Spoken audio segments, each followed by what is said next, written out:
5 seconds. Start.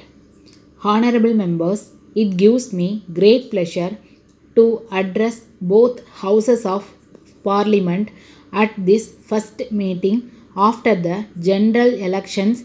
I extend my warm greetings to all of you. The general elections, which have concluded recently, have shown to the world the success of the democratic system of government adopted in the country since independence. At this important stage in the history of the country as well as the history of the world, our first task should be to give a clean and efficient administration. Another important matter to which I would like to draw your attention is electoral reforms. We have been talking about this subject from time to time, but no government has taken any major steps to bring about suitable amendments to the election laws during the last few years. The object of such a law will be to get rid of money power and to bring in accountability in the case of political parties so that the elections may be conducted in a free and fair manner.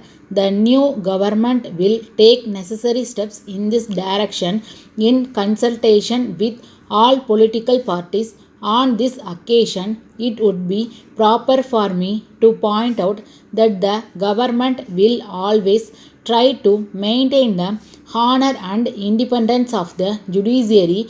I would assure you, on behalf of the government, that all efforts will be made to reduce the pendency of cases in the courts throughout the country by filling up the vacancies and by proper use of modern technology. Regarding the question of center state relationship, the government will take into consideration all the studies and reports made in this respect and in consultation with the state governments take necessary steps in order to settle all disputes between the states in the matters of common interest. We are happy to note that the economic reforms of the past 5 years have achieved some amount of success.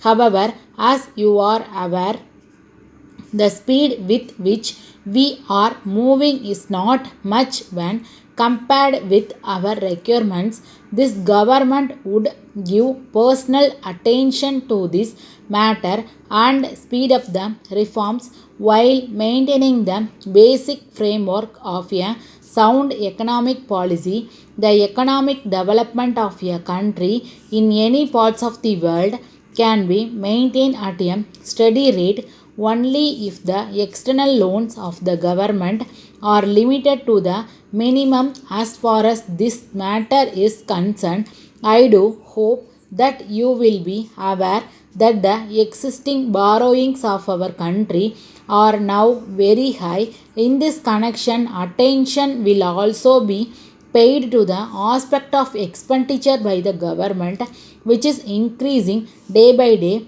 The government will take all necessary steps to reduce the loan burden and also to reduce the expenditure to the maximum extent possible so that we may be able to invest more money in the development schemes for the people. The government will also study the investment made by the state in the public sector undertakings so that each rupee invested by the government may be put to proper use. On this occasion, I would like to inform both the houses that the government are going to bring about reforms in the corporate sector also.